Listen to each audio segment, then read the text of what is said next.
Ahora voy a compartir pantalla.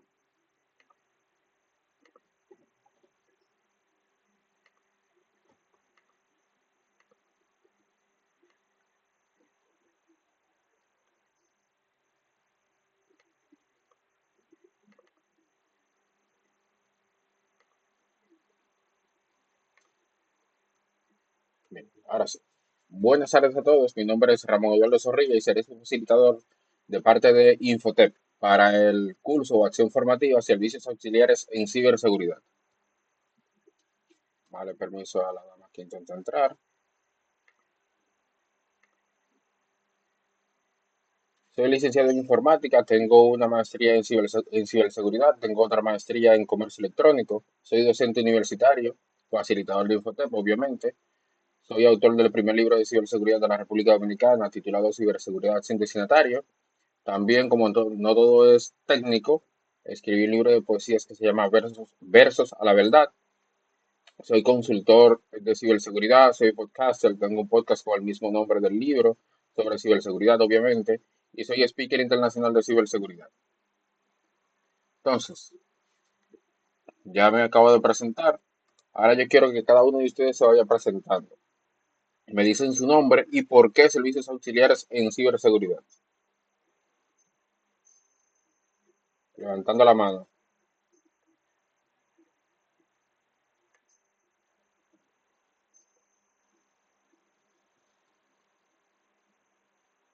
Cuéntenme. Díganme su nombre y por qué esta acción formativa. ¿Quién habla?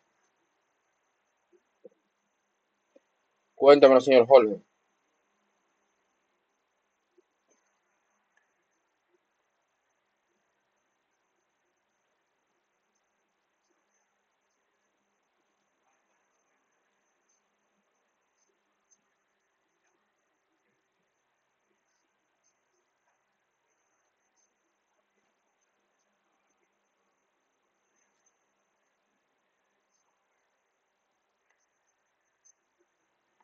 Muchas gracias, Jorge. ¿Alguien más quiere presentarse? Cuéntamelo, José.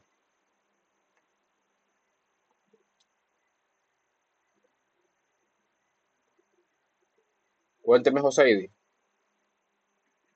Sí, ahí sí, ahí sí.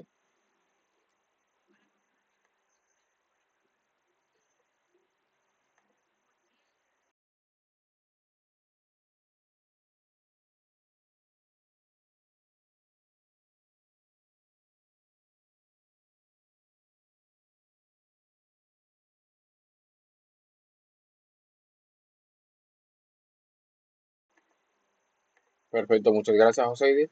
Bien, como nadie más quiere presentarse, proseguimos con el curso. Miren, les muestro primero el temario que vamos a tener durante todo este curso. Tiene un total de 290 horas. A ver quién quiere unirse, darle permiso.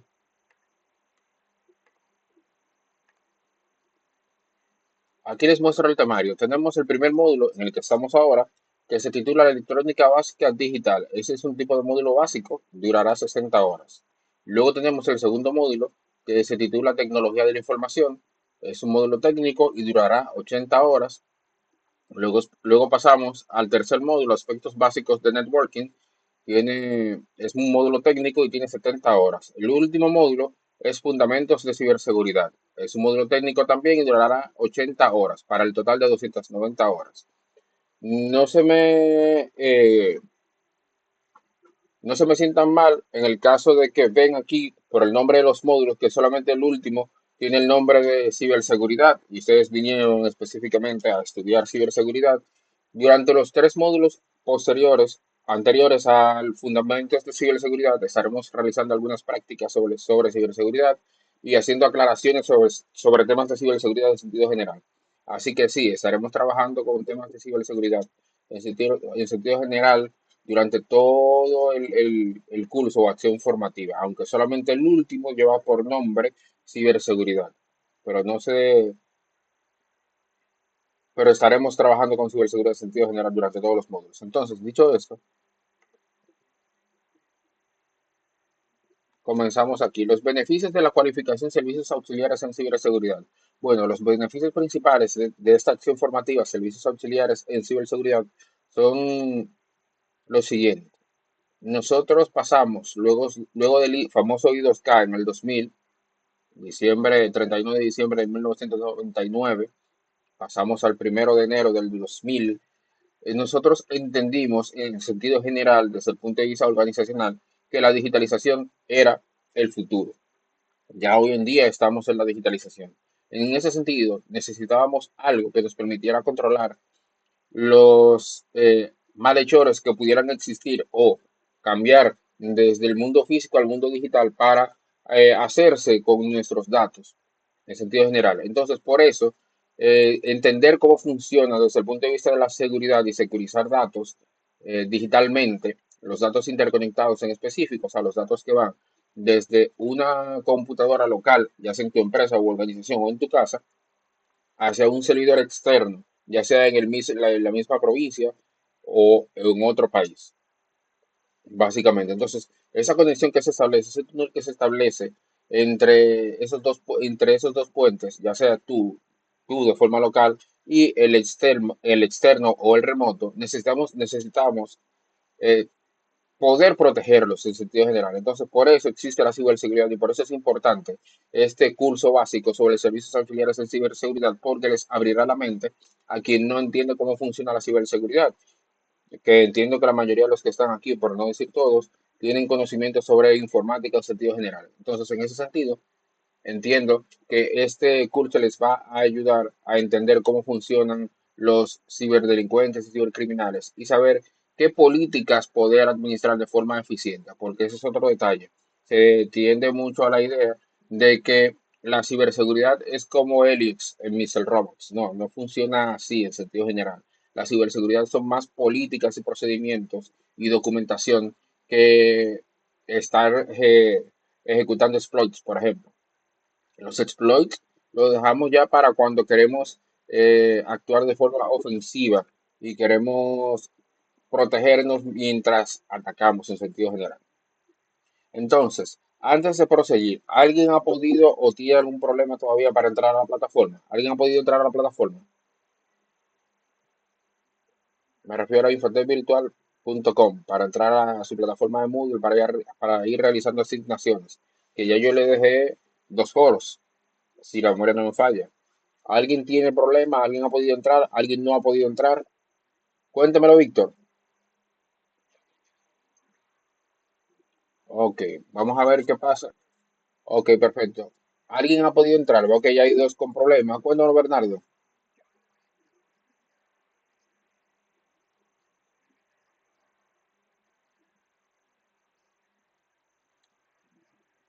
Ok, perfecto. Nos deja saber. ¿Alguien ha podido entrar? Dígamelo, Félix.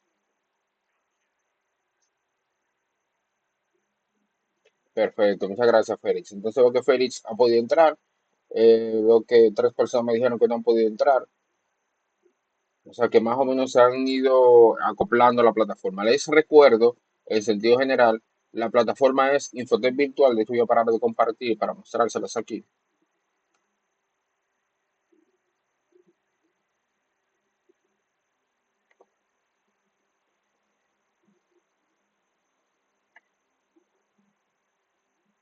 Voy a colocar por acá y entramos acá. La plataforma es infotecvirtual.com. Vamos a poner esto por acá. Cuando entran aquí en Infotec Virtual, le dan aquí donde dice aula virtual, eso les llevará a Moodle y le pedirá datos. En este caso, le pedirá su cédula sin guiones. Entonces, déjenme poner eso por temas de seguridad de este lado, ¿verdad? Ya que estamos hablando de ciberseguridad, no podemos exponer la cédula así por así. Ok, ahora sí. Estamos aquí. Cuando ustedes entran, no sé si tienen algún otro curso abierto, pero vamos a suponer que no, solamente les va a aparecer este curso, que es el que le corresponde a ustedes. Y va a aparecer lo que ya yo les he dejado abierto a ustedes, que en este caso son los dos foros. Los que no han tenido acceso, entiendo que en el transcurso de la semana, y no va a pasar del martes, podrán tener acceso a la plataforma. Básicamente la plataforma es esta. Los dos foros de los que hablo, que van a estar por aquí abajo, y aquí está. Bueno, veo que ya 14 personas han interactuado con el primer foro y 7 han interactuado con el segundo. sea que no son todos los que tienen problemas. Así que estaremos verificando a ver cuál es el inconveniente que tienen los demás. Cuéntemelo, Bernardo.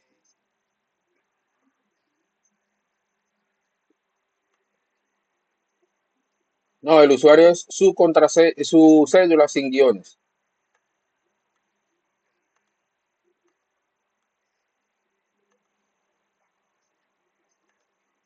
Sí, así mismo. Usuario y contraseña, cédula sin guiones.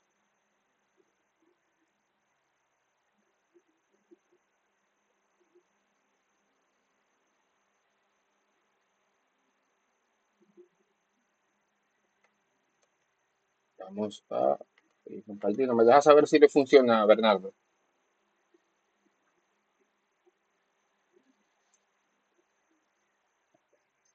Ok, perfecto. Entonces los demás estaremos verificando a ver cuál es el inconveniente.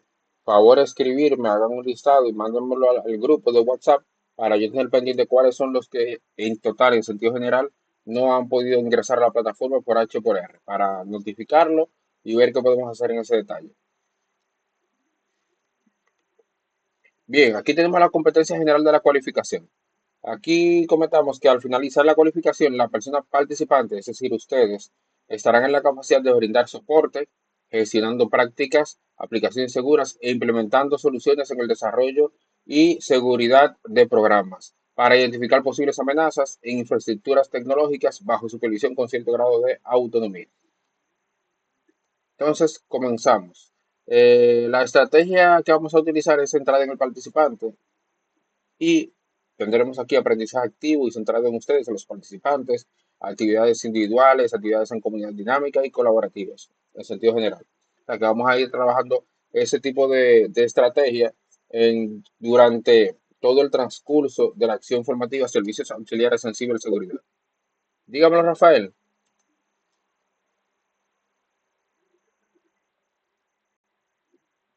Cuénteme, Rafael, que vos que levantar la mano. Rafael Castro.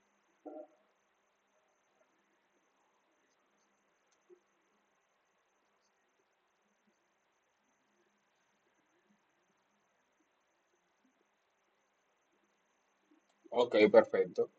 Si estaba en el listado original que mandaron de la empresa en la que labora, por favor, envíe. Iba a decir algo, Rafael. Ok, ok. Bien, si estaba en el listado original que enviaron de la empresa en la que labora, entonces lo que vamos a hacer es lo siguiente. Los que no han podido ingresar a la plataforma, háganme un listado y pásenmelo al grupo de WhatsApp que tenemos para entonces yo comunicárselo a mi asesora para que nos ayude en esa parte a ver cuál fue el inconveniente con los que no han podido ingresar. Que entiendo que si aún tienen inconvenientes, se está trabajando con eso, pero de igual manera, pásenmelo y así yo se lo hago saber a la asesora que algunos no han podido ingresar, con los nombres específicamente. ¿Alguna pregunta, duda o comentario antes de seguir con el temario?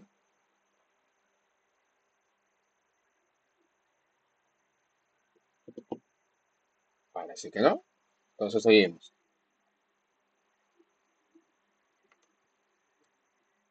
Las reglas de participación hasta ahora las han manejado bastante bien. Son básicamente, si tienen alguna pregunta, levantan la mano y yo les doy la palabra. Y si lo quieren escribir directamente en el chat de la aplicación que estamos utilizando en este momento, que es Google Meets, lo escriben ahí en el chat y yo leeré el comentario si es pertinente leerlo o si solamente era un comentario para dejarlo ahí para que los demás compañeros lo puedan leer. De igual manera, tienen esas dos vías como regla de operación y participación. Me levantan la mano y yo les doy la palabra o me escriben directamente aquí al chat de Meets y se lee el comentario que dejaron ahí en el chat. Entonces, en sentido general, díganos las expectativas que tienen respecto a este curso, a esta acción formativa en servicios auxiliares en ciberseguridad. ¿Qué esperan ustedes obtener de este curso?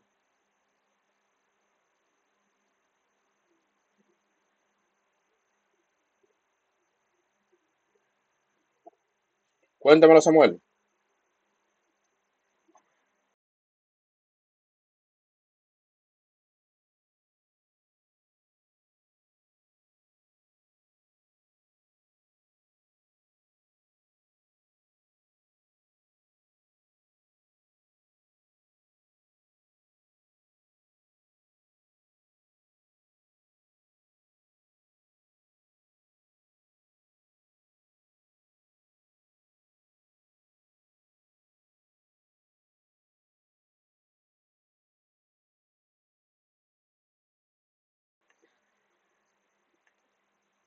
Perfecto, muchas gracias, Samuel. Le esperamos por allá por la Universidad Central del Este. Yo soy docente allá. Cuéntemelo, Juan.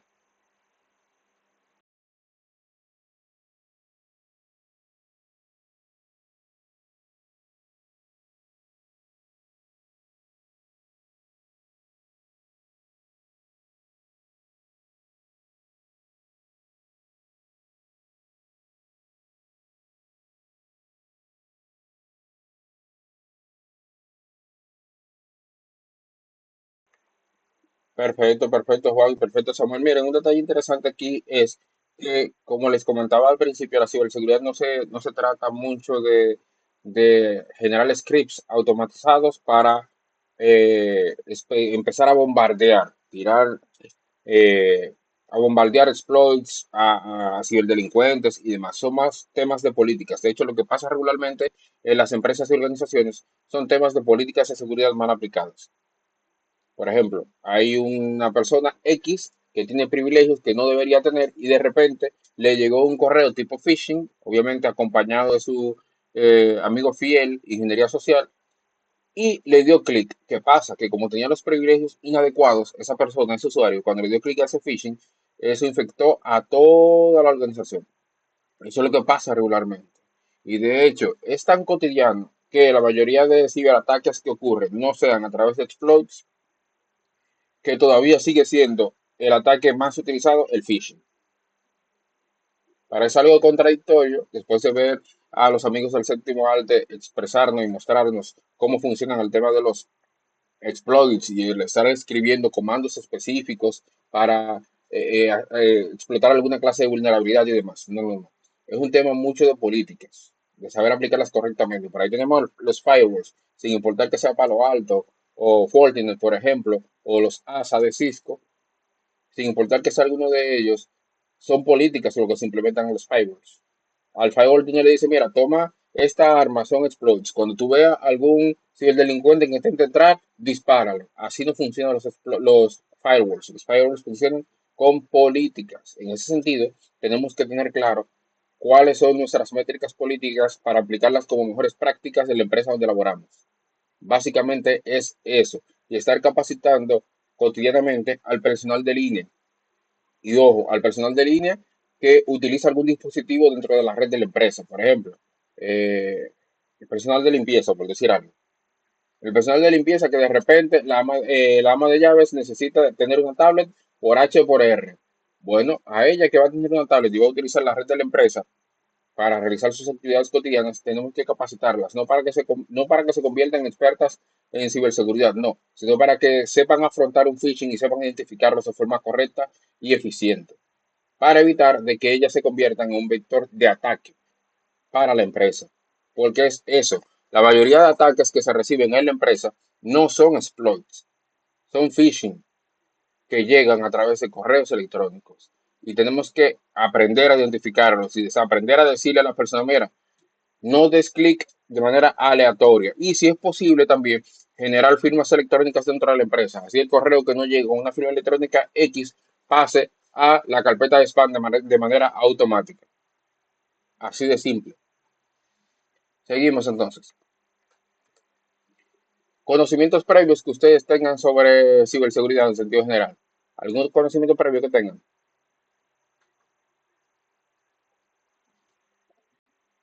Cuéntamelo, Félix.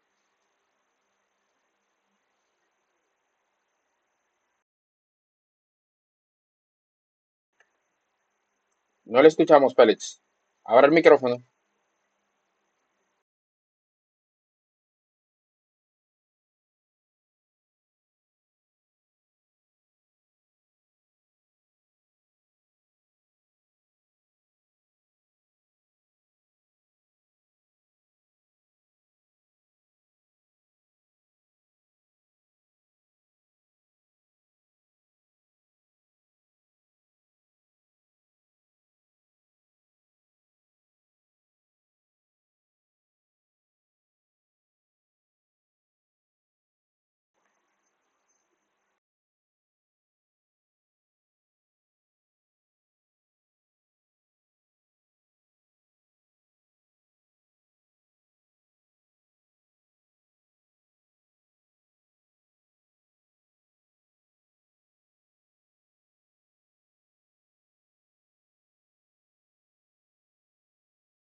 Perfecto, muchas gracias, Félix. Me imagino que por allí habrá visto al señor Juan Matos y a Osvaldo Larancuey.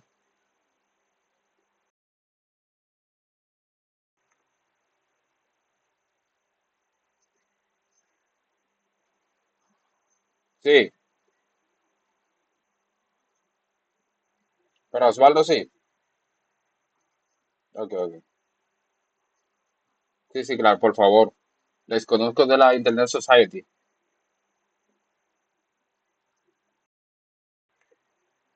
Bien, continuamos por aquí. Vamos a reflexionar un poquito. Recuerden que estamos en el primer módulo, electrónica básica digital, y tenemos una pequeña reflexión aquí. La electrónica digital es el lenguaje con el que la humanidad le habla a las máquinas. ¿Alguien quiere ayudarme a reflexionar en ese sentido?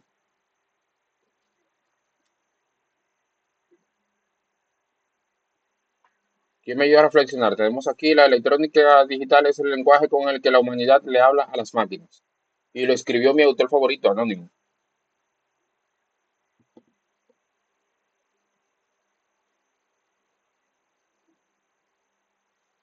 Bien, parece que nadie quiere acompañarnos con la reflexión, pero básicamente a lo que se refiere esta frase es la siguiente.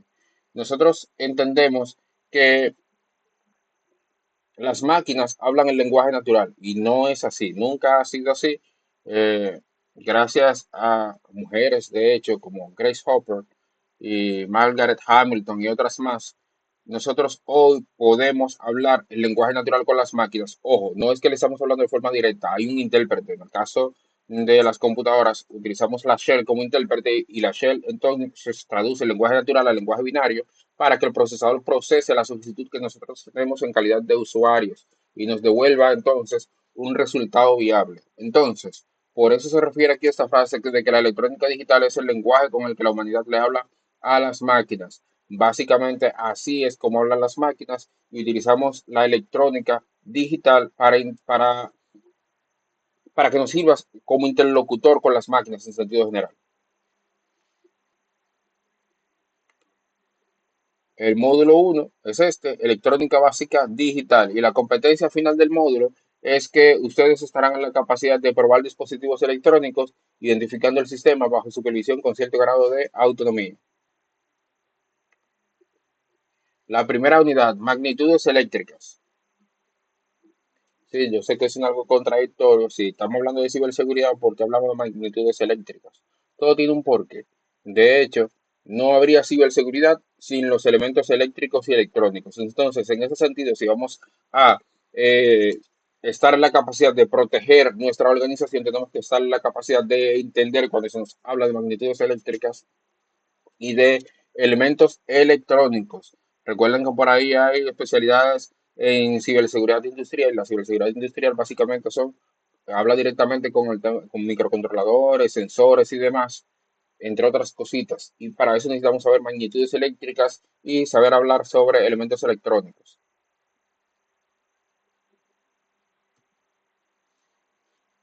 ¿Qué es la electricidad? Les recuerdo que si quieren hacer un comentario sobre algo que yo diga aquí o quieren dejar acotar algo, pueden levantar la mano y yo les doy la palabra. ¿Qué es la electricidad? La electricidad es un fenómeno físico originado por las cargas eléctricas, tanto en reposo como en movimiento, y por las interacciones entre ellas. Es una forma de energía que se manifiesta mediante la acumulación o el flujo de electrones directamente. La electricidad la estamos conociendo desde el punto de vista del usuario estándar, el usuario general, desde aquella disputa entre el señor Edison y el señor Nikola Tesla. Sí, yo sé que duramos mucho tiempo sin saber quién era Nikola Tesla, pero él estuvo allí y hubo un tranque entre Tesla y Edison, que al final ganó Edison. Conceptos clave de la electricidad: la carga eléctrica, propiedad fundamental de la materia que causa las fuerzas eléctricas. Tenemos aquí también el campo eléctrico, que es la región del espacio donde actúan fuerzas eléctricas. Tenemos también la energía eléctrica, que es la capacidad de realizar trabajo mediante fuerzas eléctricas. Ejemplos cotidianos, bueno, el rayo durante una tormenta, que por cierto teníamos una ahí recientemente a la señora Melissa, que parece que le gustó el Caribe y no quería irse de ahí. Parece que alquiló un espacito allí y se puso a ver café y algunos tececitos allí, la señora Melissa, que creo que ya va de camino, pero de igual manera Aquí en la zona turística tenemos los campos nubosos activos y está lloviendo por aquí. Otro elemento o ejemplos cotidianos de electricidad, el funcionamiento de una linterna, que es electricidad en movimiento, y el cabello que se eriza al frotarlo con un globo, eso es electricidad estática, que por eso es que los centros de datos necesitamos un falso piso que no haga tierra.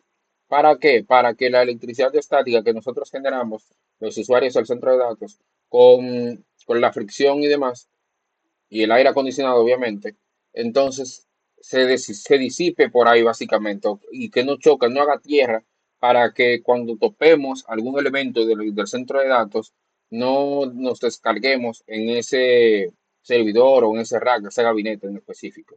O sea que nosotros necesitamos tener nuestro centro de datos acomodado de manera organizada y estructurada con los estándares de la industria para evitar de que nosotros sin ninguna habilidad o sin ninguna conexión directamente a tierra, simplemente por la estática generada por la fricción de nuestros cuerpos y demás, nos descarguemos por allí y dañemos un firewall, un servidor u otro elemento.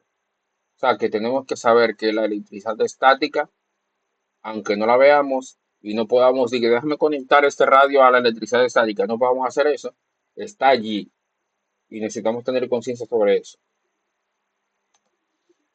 ¿Qué es una molécula? Una molécula es la unidad más pequeña de un compuesto químico que conserva sus propiedades químicas.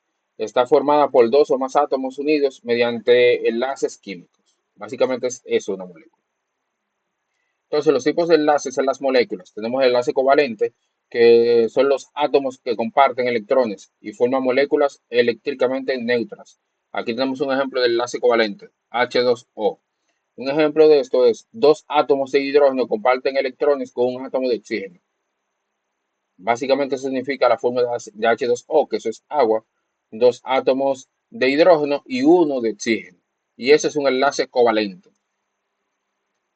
Luego tenemos aquí eh, un enlace iónico, que es un átomo que cede electrones a otro y forman iones con carga opuesta. Y ahí tenemos un ejemplo de un enlace iónico. Tenemos que el cloruro de sodio, que es lo que se convierte gracias a a esas dos moléculas, Na y Ci, el sodio cede un electrón al cloro. Como el sodio cede un electrón al cloro, entonces se convierte en cloruro de sodio y ese es un enlace iónico. Luego pasamos aquí a la importancia en la electrónica. Bueno, las moléculas determinan las propiedades eléctricas de las materias. Su estructura influye en la conductividad eléctrica. Son fundamentales para entender cómo funcionan los semiconductores. Por aquí tenemos unos ejemplos prácticos. Tenemos el silicio cristalino, que son las moléculas ordenadas que permiten crear semiconductores. Tenemos también los polímeros conductores, que son las moléculas largas que pueden conducir electricidad. Luego tenemos los gases nobles, que son las moléculas estables que actúan como aislante. Aquí entonces empezamos a hablar sobre la composición de los átomos. Y vuelvo y les digo, no se me desesperen, empezaremos a hacer cosas de hacking tipo película, pero un poquito más adelante. Mientras tanto, tenemos que entender cómo funciona la electrónica básica digital. Y sí, esto suena muy a química y física y esos elementos, pero son parte de la electrónica básica. Sin ellos no existirían los semiconductores, que son los que lo utilizamos hoy en día en temas de electrónica básica y la computación digital, básicamente. Entonces, aquí tenemos que el átomo es la unidad básica de la materia y está compuesto por tres tipos de partículas subatómicas. Tenemos aquí el núcleo atómico, que son los protones, por ejemplo, partículas con carga positiva. Ahí tenemos un ejemplo. Masa es igual a 1,67 por 10 elevado a la menos 27 kilogramos. Eso determina el número atómico del elemento. Neutrones, partículas sin carga eléctrica, la masa similar a los protones y proporcionan estabilidad al núcleo. Y luego tenemos la corteza electrónica. Los electrones, partículas con carga negativa, por ejemplo, aquí tenemos que la masa es igual a 9,11 por 10 elevado a la menos 31 kilogramos, que eso sería igual a uno entre 1836 veces la masa de un protón. O sea, lo mismo que vimos en aquel lado, pero uno entre 1836 veces la masa de un protón. Entonces, se mueven en órbita, se mueven en orbitales alrededor del núcleo. O sea, que van circulando el núcleo como si fuese el sistema solar y el núcleo sería el Sol en este caso. Aquí tenemos los niveles de energía orbitales. Los electrones se organizan en capas y o niveles de energía. La capa K, máximo 2 electrones, la capa L, máximo 8 electrones, la capa M, máximo 18 electrones y la capa N, máximo 32 electrones. Luego tenemos aquí los electrones de valencia, que son los electrones de la capa más externa del átomo. O sea, lo que está, si lo vemos desde el punto de vista matemático, más hacia la tangente, hablando del átomo. Esos electrones son los responsables de formar enlaces químicos, determinar las propiedades eléctricas del material y participar en la conducción eléctrica. Y aquí tenemos ejemplos de átomos importantes en la electrónica. El silicio, que de hecho la mayoría de chips son de silicio, tienen 14 protones y 14 electrones. Y los electrones de valencia son 4. Y la aplicación son semiconductores y chips, que lo utilizamos en la electrónica y en la computación actualmente.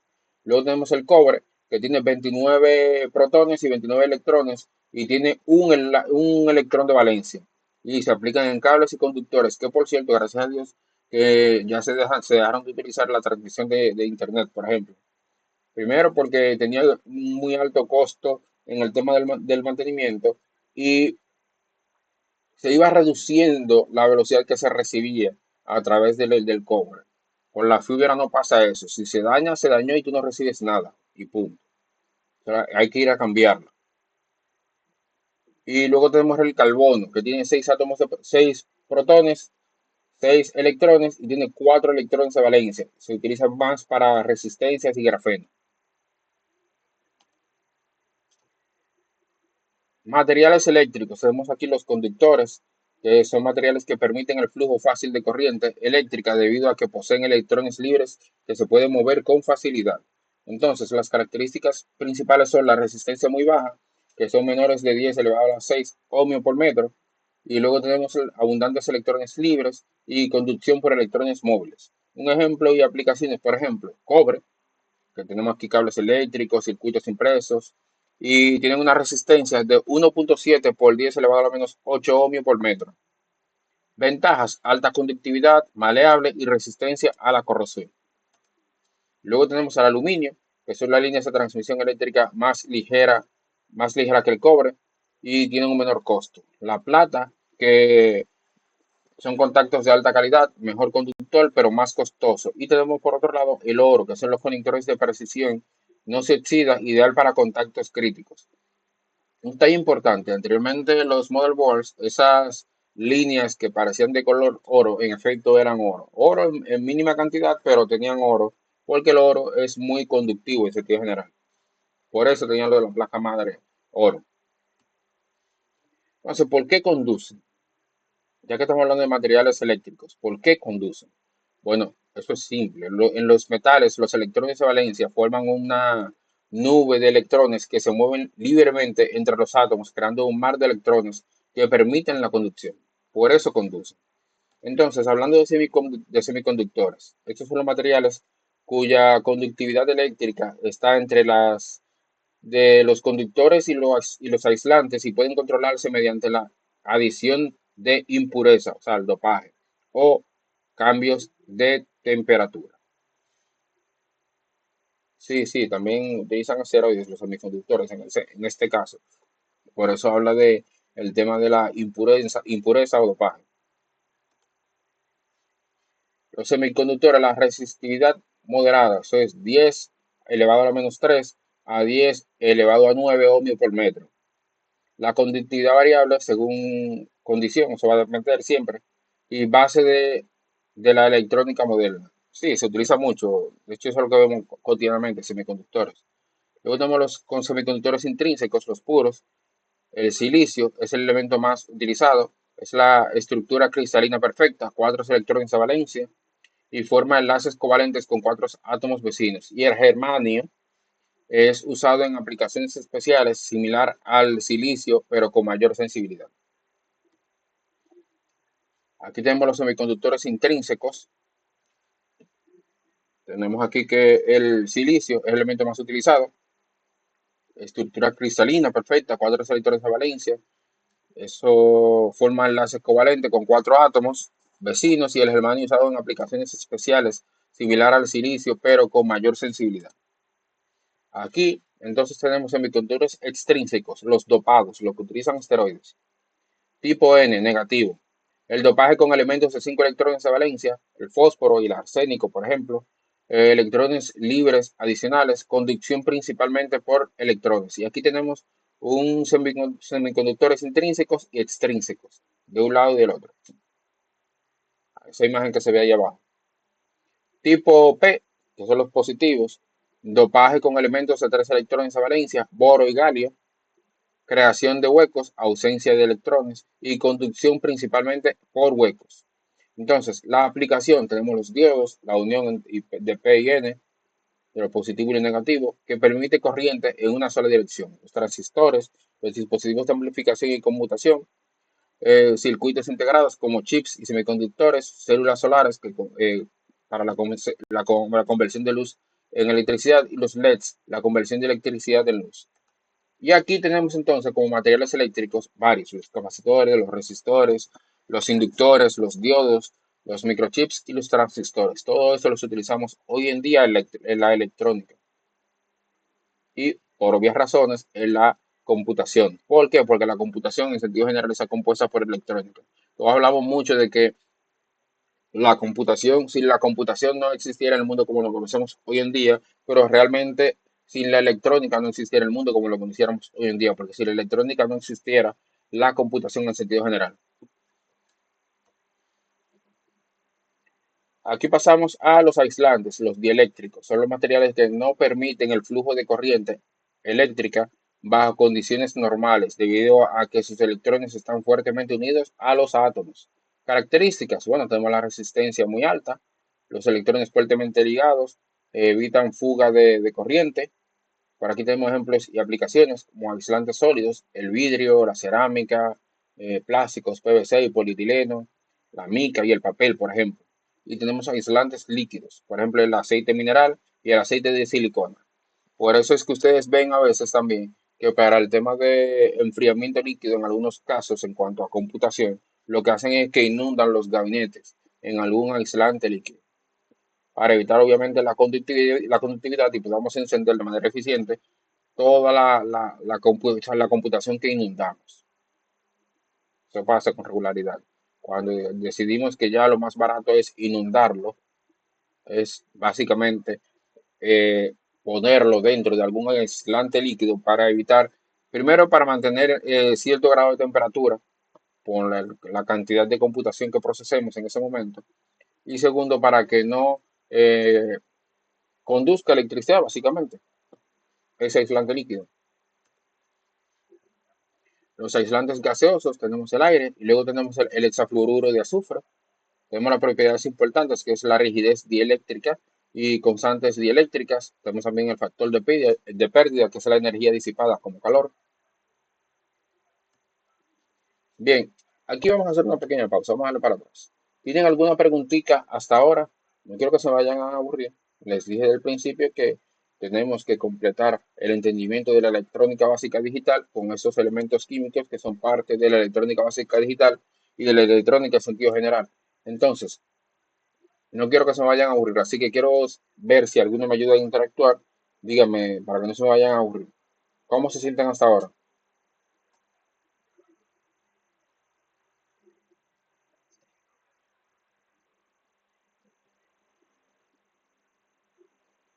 Eh,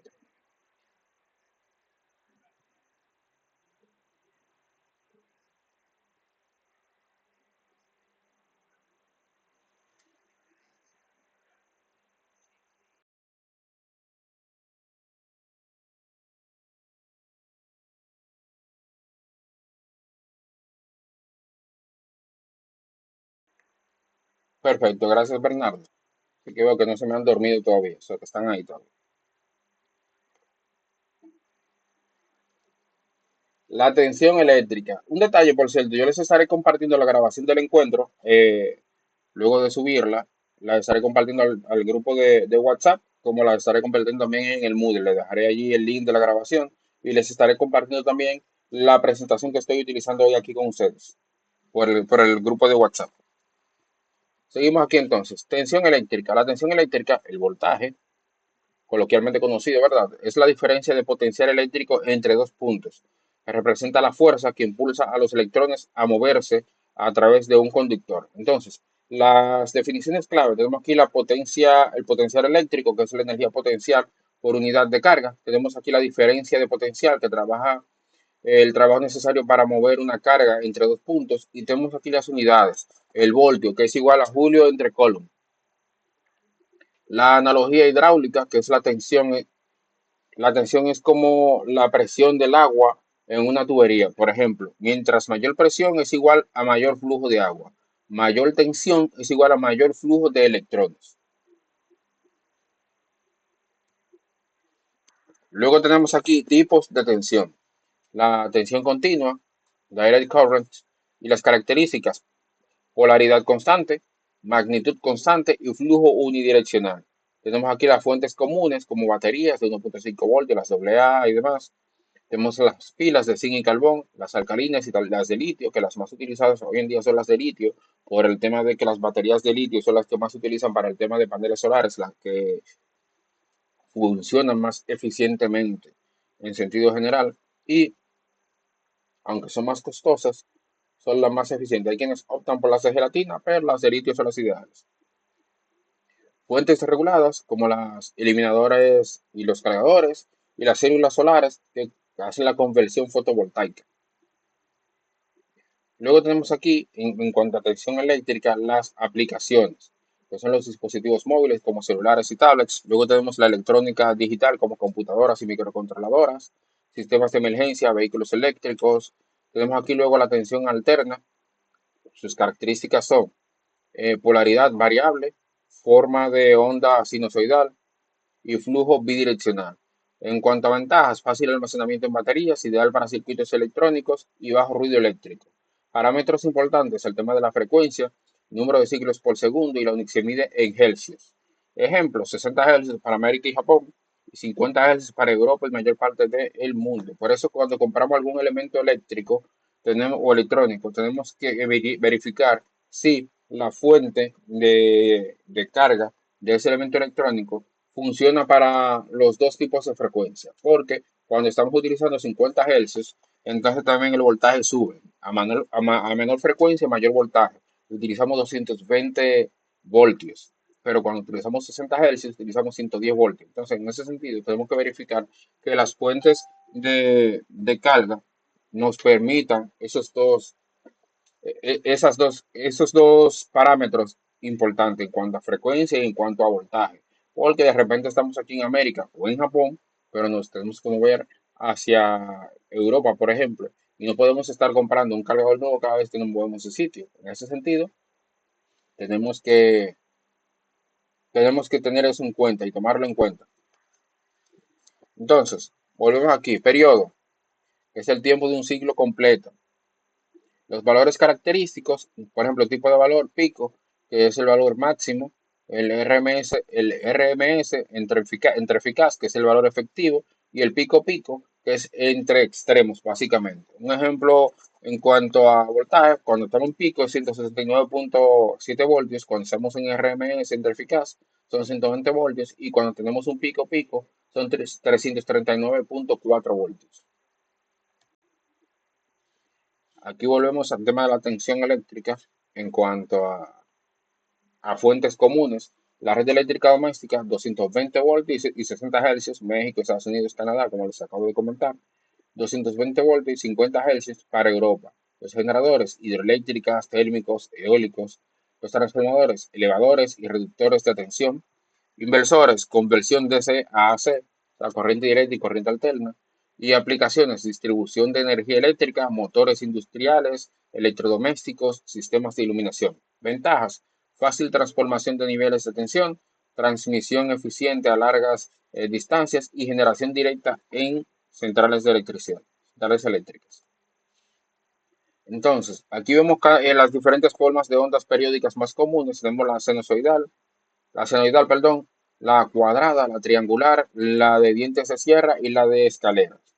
Entonces, la cuadrada, ¿qué hace referencia a la cuadrada? Que es esta señora que está aquí, la cuadrada. La cuadrada son las transiciones rápidas entre valores máximos y mínimos, común en circuitos digitales. O sea, los circuitos digitales utilizan la onda cuadrada. Aplicaciones, relojes, temporizadores, PWM también. Onda triangular, que es esta señora que se ve aquí. Tiene un cambio lineal entre extremos, por eso es triangular. Y aplicaciones, generadores de barrido y osciladores. Onda de diente de sierra, que es esta que se ve aquí. Subida lineal y caída rápida. O sea, sube de forma repentina y cae de forma rápida. Aplicaciones, televisores CRT y osciloscopios. Los CRT ya no se utilizan, son los famosos televisores cacones, como le decíamos aquí coloquialmente. Corriente eléctrica. La corriente eléctrica es el flujo de carga eléctrica, generalmente electrones, a través de un conductor. Representa la cantidad de carga que pasa por una sección transversal del conductor en un tiempo determinado. La fórmula I entre Q sobre T, donde I es la corriente, los amperes, la Q es la carga eléctrica, los coulombs, y la T es el tiempo en segundos. Entonces, la unidad ampere, un coulomb por segundo. Submúltiplos, miliamperes, microamperes y nanoamperes. Y ahí está la simbología. MA es miliamperes, la letra griega que hace referencia a micro, y la A son microamperes, y nanoamperes es Na. Y ahí me dice entonces a qué es igual cada uno de esos elementos. Vamos a aceptar a esta persona que va a entrar al curso. Ok, ya le dije. Tipos de corriente. Tenemos aquí la corriente continua, la dirección constante del flujo de electrones, magnitud constante idealmente, y fuentes, baterías, fuentes reguladas, perdón, células solares. Corriente alterna, dirección variable, cambia periódicamente, magnitud variable en forma sinusoidal, y fuentes, generadores y red eléctrica. Y ahí tenemos un pequeño gráfico que hace referencia a lo que acabo de leer. El flujo es constante en cuanto a corriente continua, pero la alterna va siendo un flujo sinusoidal, perdón. Intensidad de la corriente. La intensidad de corriente indica la cantidad de flujo eléctrico y nos dice que a mayor intensidad, mayor cantidad de electrones fluyen por segundo. Es decir, que los factores que afectan la intensidad son la tensión aplicada, en cuanto a mayor corriente, y utilizamos la ley de Ohmio para eso, y la relación directamente proporcional. Entonces tenemos aquí también la resistencia del conductor. Mientras mayor resistencia, menor corriente. La relación inversamente proporcional. La ley, la ley de Ohmio nos dice que es I es igual a V sobre R. Y la I es la corriente, la V es la tensión y la R es la resistencia, que se expresa en con esa letra griega, básicamente, para referirse a ohmio. Rangos típicos de corrientes, microelectrones, electrónica de señal, electrónica de potencia, electrodomésticos, motores industriales y sistemas de potencia. Y entonces aquí hay varios ejemplos. En microelectrónica tenemos los circuitos CMOS. En electrónica de señal tenemos los LED indicators, los indicadores LEDs. La electrónica de potencia, cargador de celular, por ejemplo, de 2 amperes, por ejemplo. Electrodomésticos, microondas. En motores industriales tenemos el motor de VHP, por ejemplo. Y en sistemas de potencia tenemos la línea de transmisión.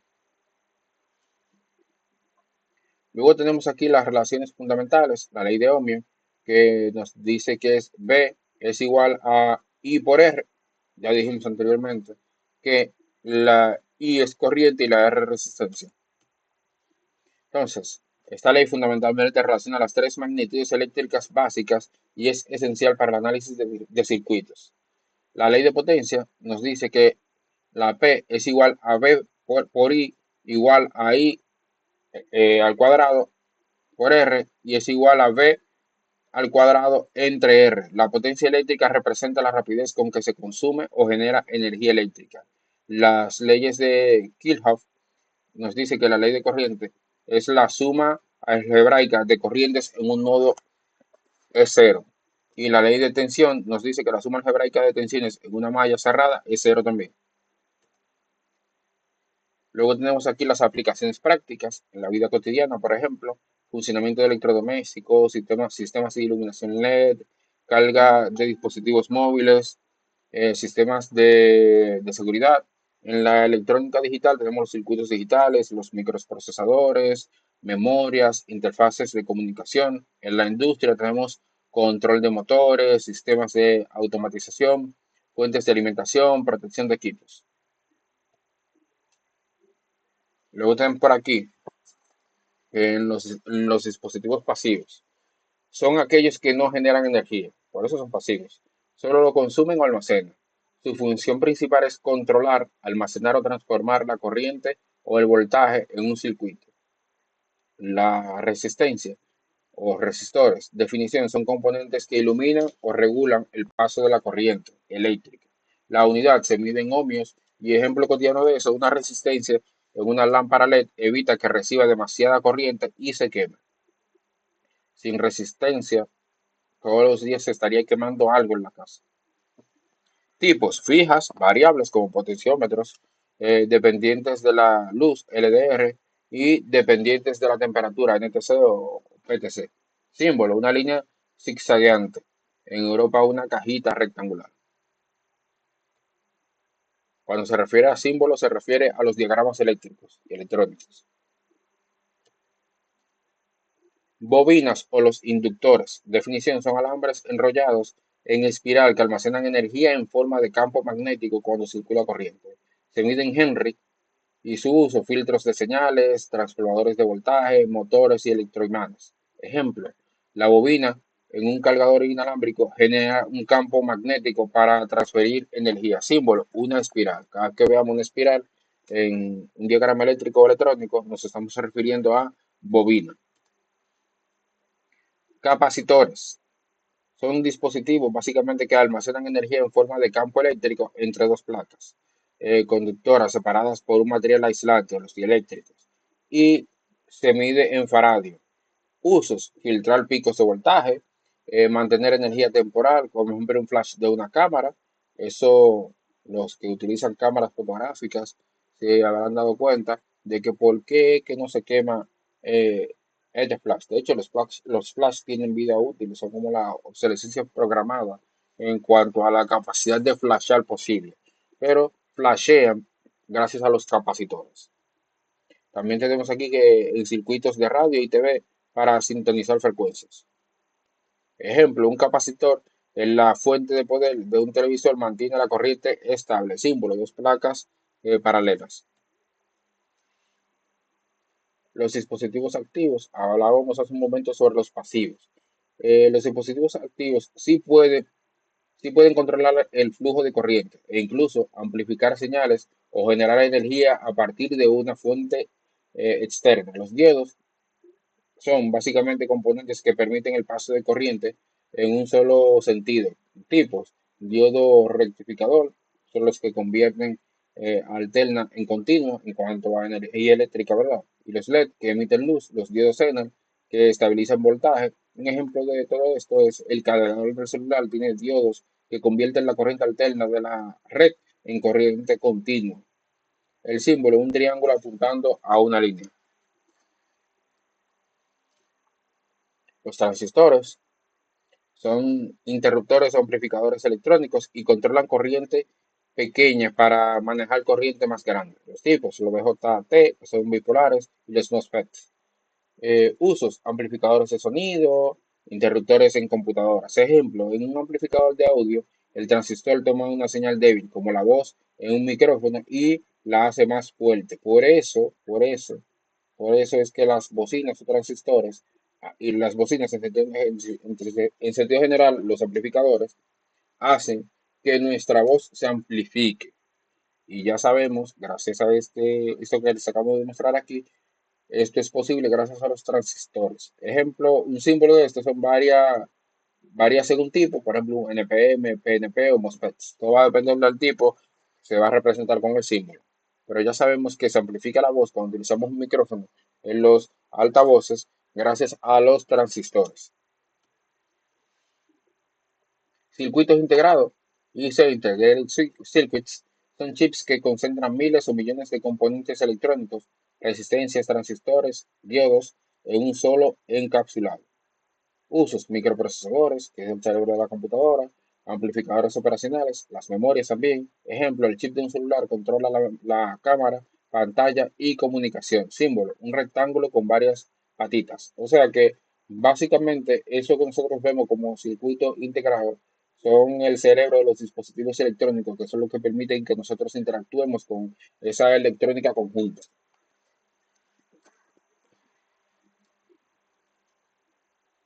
Resumen aquí: resistencia, limitan corriente. Bobinas, almacenan energía en campos magnéticos. Capacitores, almacenan energía en campos eléctricos. Diodos, dejan pasar corriente en una sola dirección. Transistores, funcionan como interruptores o amplificadores. Circuitos integrados, pequeños cerebros electrónicos con miles de componentes dentro. Ahora pasamos a los sistemas de numeración y operaciones digitales. Por ejemplo, un sistema de numeración es un conjunto de símbolos y reglas para representar números. En la vida diaria usamos el sistema decimal, que es base 10, o sea, dígitos del 0 al 9. En electrónica y computación se utiliza otros sistemas binarios, octal, hexadecimal, porque se adaptan al funcionamiento de los circuitos digitales que trabajan con 0 y 1. Que, y déjenme mostrarle un ejemplo. Vamos a parar de compartir. Vamos a buscar por acá. No sé. Ustedes aquí saben lo que es la tabla ASCII, ¿cierto? ¿Saben lo que es la tabla ASCII?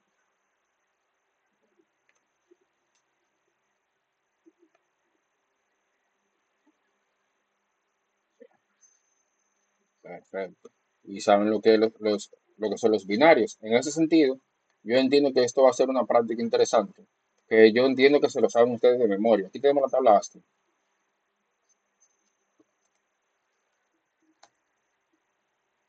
Poner la tabla ASCII un poquito hacia arriba.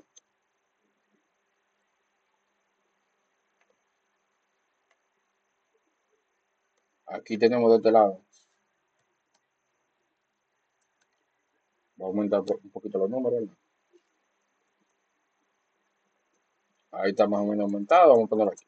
Bien, ustedes saben que en el universo digital, perdón, como funciona en base 2, funciona con binarios. Entonces tenemos que activar nuestro octeto principal, para poder convertir de binario a decimal. Y gracias a que cada símbolo y cada letra tiene un número establecido para decir, no, mira, por ejemplo, la A minúscula es el 97. Gracias a eso, nosotros podemos convertir letras a binario o binario a letra. Todo va a depender de lo que queramos hacer en este momento. Pero aquí voy a dar un breve ejemplo de cómo funciona la shell cuando traduce lo que nosotros mandamos en lenguaje natural hacia la computadora. Por ejemplo, si yo quiero convertir Ana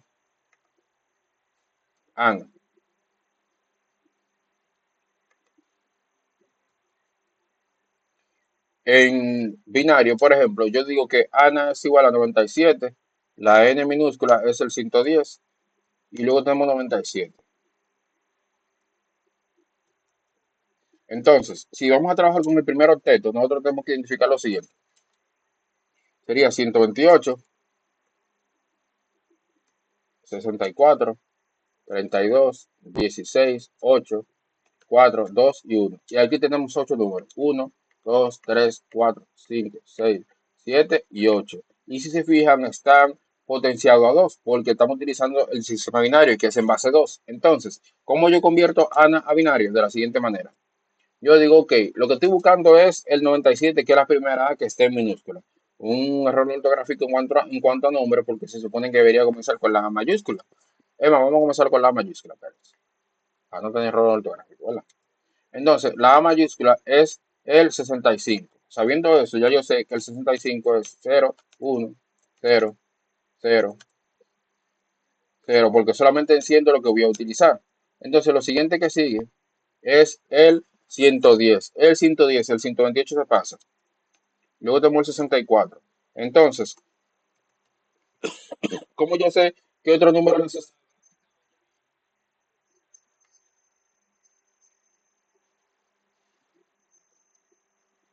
¿Por qué por el 76?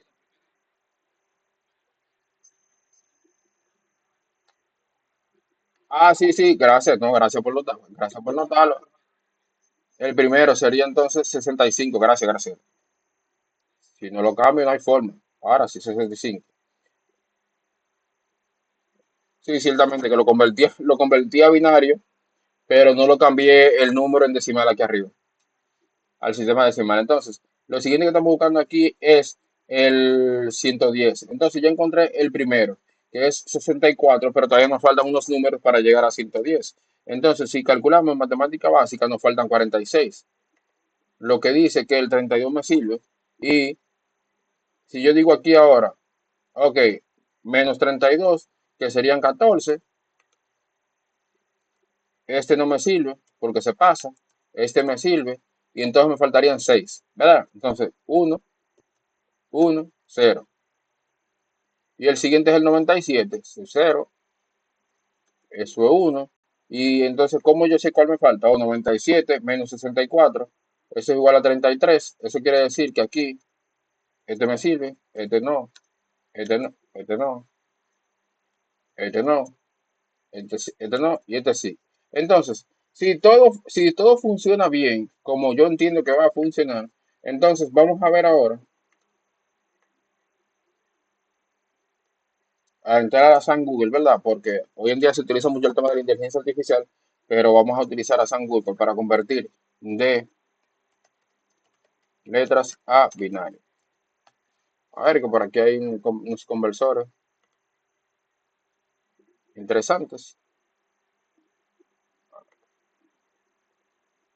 Vale, vale, para atrás, que por aquí hay uno que yo utilizo mucho, traductor binario. Este es el señor. Y aquí le digo, ok, de texto a binario. Vamos a convertir a ANA para ver si no nos equivocamos. ANA es 01, 00001. Va a pasar.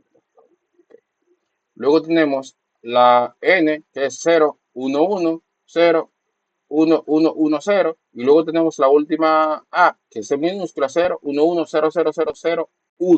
Es decir, que no nos equivocamos en cuanto a la conversión. Acabamos de convertir de texto natural a binario. Y eso es lo que hace la shell cuando se comunica con nosotros en cuanto al sistema numérico.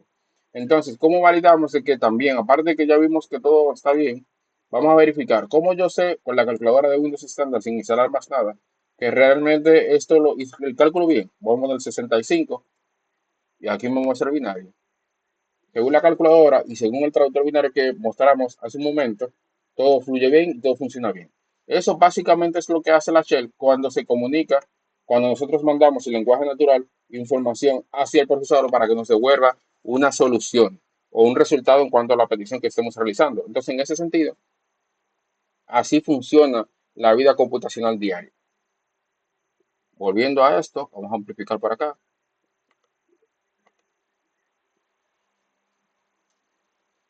Miren, entonces, un sistema de numeración es un conjunto de símbolos y reglas. Ya dijimos que el sistema decimal es base 10 y dijimos que el sistema binario es base 2, 0, 1. 0 significa apagado o que no esté en funcionamiento y 1 significa encendido o que esté en funcionamiento. Entonces, las propiedades de los sistemas de numeración. La base, cantidad de símbolos distintos que usa el sistema. El decimal es base 10, el binario es base 2, el octal es base 8 y el hexadecimal es base 16. Y ahora vamos a entender por qué son ese tipo de bases. El binario es base 2 porque solamente tiene 0 y 1. El decimal es base 10 porque va desde el 0 al 9 y ahí hay 10 dígitos. El octal es base 8 porque va desde el 0 al 7. El hexadecimal es base 16 porque va del 0 al 9 y los otros dígitos restantes se completan con el abecedario desde la A hasta la F.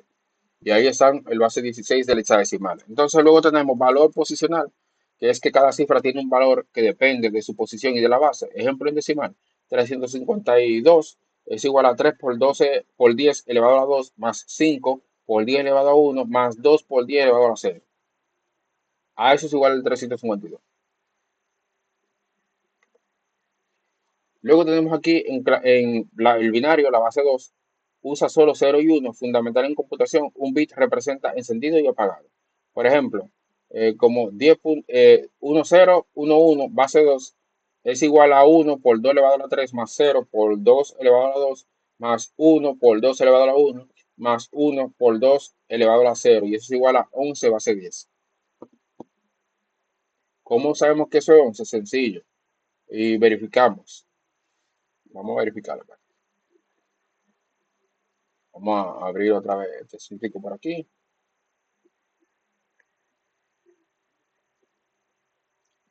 Vamos a ver si eso hace 11. Y sumamos. Aquí tenemos que lo primero que le encendió fue este y este. Entonces, este está apagado y este está encendido. Y aquí verificamos que en efecto es base 11. Verificamos 8 más 2 son 10 más 1 son 11. Por eso 1, 0, 1, 1 es igual a 11 base 10. Entonces, octal, base 8, uso digital del 0 al 7, uso de dígitos, perdón, se usa como representación compacta del binario y cada dígito octal equivale a 3 bits binarios. Ejemplo, el 45 base 8 es igual a 4 por 8 elevado a la 1 más 5 por 8 elevado a la 0 igual a 37 base 10. Hexadecimal base 16. Usa 16 símbolos, del 0 al 9 y desde la A hasta la F. Es muy usado en programación y direccionamiento de memoria. De hecho, el hexadecimal se utiliza mucho en lenguaje ensamblador. Recuerdo aquella época cuando estábamos aprendiendo a programar, aparecía uno que otro profesor que quería como mostrar sus conocimientos y de repente empezaba a programar en ensamblador y empezaba a utilizar hexadecimal. Cosa interesante, ciertamente, pero un poco traumático cuando es el primer impacto que uno tiene con la programación. Ejemplo, por ejemplo, 2f base 16 es igual a 2 por 16 elevado a la 1 más 15 por 16 elevado a la 0, que es igual a 47 base 10. Aquí tenemos conversión entre sistemas. Binario decimal, ya lo hicimos. Decimal a octal, básicamente dividir entre 8 y tomar residuos. Octal a decimal, multiplicar por potencias de 8. Decimal a hexadecimal, decimal a hexadecimal, dividir entre 16 y tomar residuos. Y de hexadecimal a decimal, multiplicar por potencias de 16.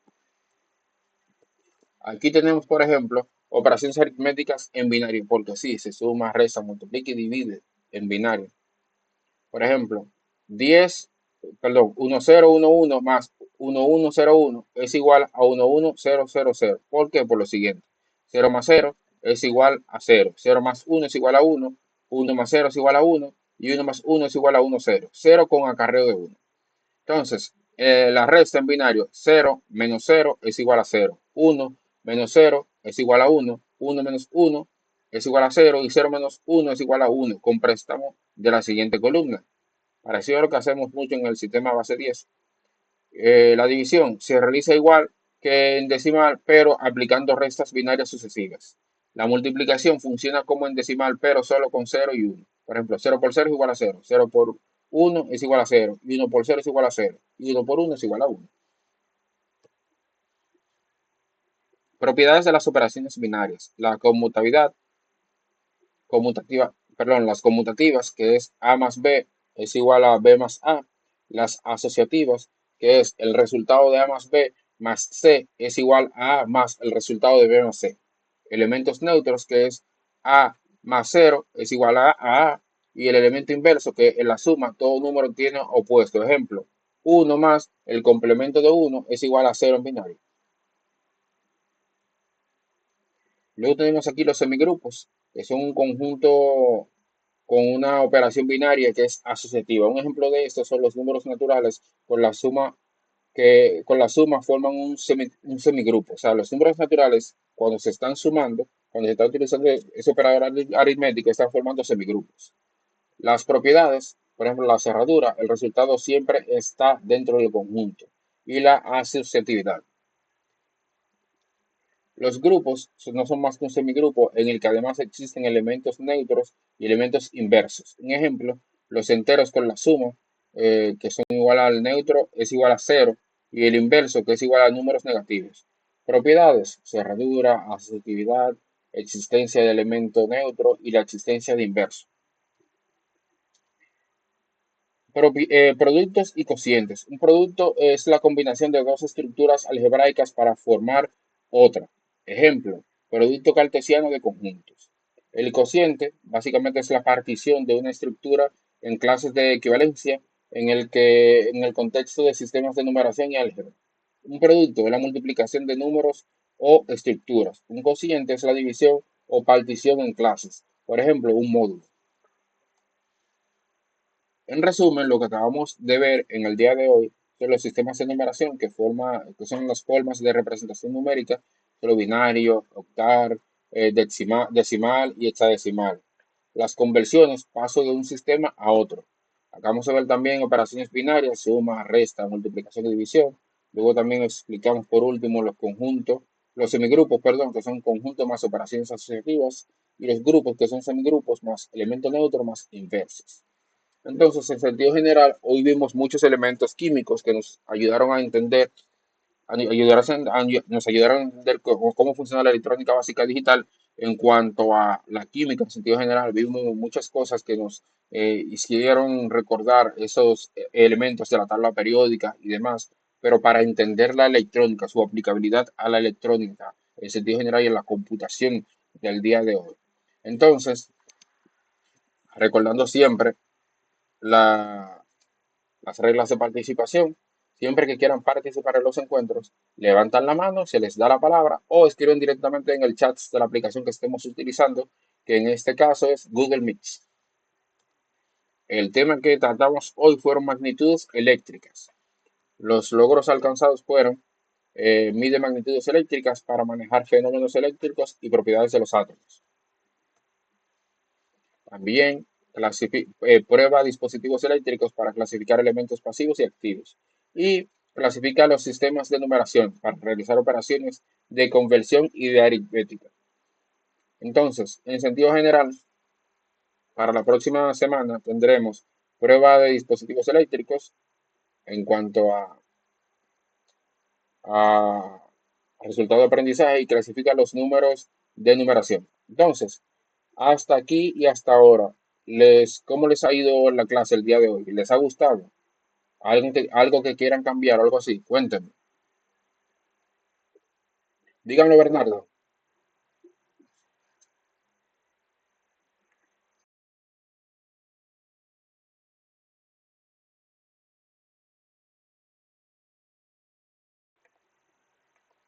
Excelente, excelente. No, no, si les gustó, creo que vamos bien, por buen camino, porque como el nombre del curso es, habla mucho de ciberseguridad, entonces se supone que van buscando elementos de ciberseguridad. Yo les prometo que a partir de otros encuentros, si antes de llegar obviamente al último módulo, que es el único que hace referencia directa por el nombre de ciberseguridad, empezar a probar cositas y a utilizar cosas tipo Elliot en Mr. Robots y demás. Así que dicho esto, recuerden pasarme el listado con todos los participantes que no pueden acceder todavía a la plataforma para yo pasárselo el día de mañana a mi asesora para ver qué problemas hay para que se solucione y puedan entrar a la plataforma.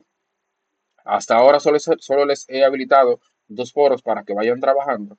No quiero completar el rally de cosas que deben hacer durante todo este primer módulo antes de que todos tengan acceso a la plataforma para que cuando entren a la plataforma no vean todas esas cosas pendientes. Mientras tanto, los foros van a seguir abiertos hasta que todos puedan entrar. Recuerden pasarme el listado de todos los participantes que no pueden entrar a la plataforma, al grupo de WhatsApp lo antes posible, para que yo mañana entonces pueda comunicarme con mi asesora y ella pueda verificar cuál es el inconveniente. Otro detalle, yo les estaré compartiendo. Yo les estaré compartiendo por el chat de WhatsApp tanto la grabación de la presentación de hoy, de la sesión de hoy, como la presentación utilizada en la sesión de hoy. También estará disponible la grabación en la plataforma, en Moodle, para que la puedan ver desde allí los que no, los que ya tienen acceso a la plataforma. Y los que no, yo se los estaré compartiendo. No se preocupen, yo les haré todo el tiempo posible para los que todavía no pueden entrar a la plataforma, para que puedan entrar a la plataforma y hacer uso de ella y empezar a entregar actividades. Que no quiero que nadie se me quede fuera, porque para seguir avanzando en cuanto a módulos, deben pasar correctamente el primer módulo y el segundo y el tercero, hasta llegar al cuarto y pasarlo para completar toda esta capacitación de 290 horas. Y yo quiero que todos lleguemos hasta el tramo final.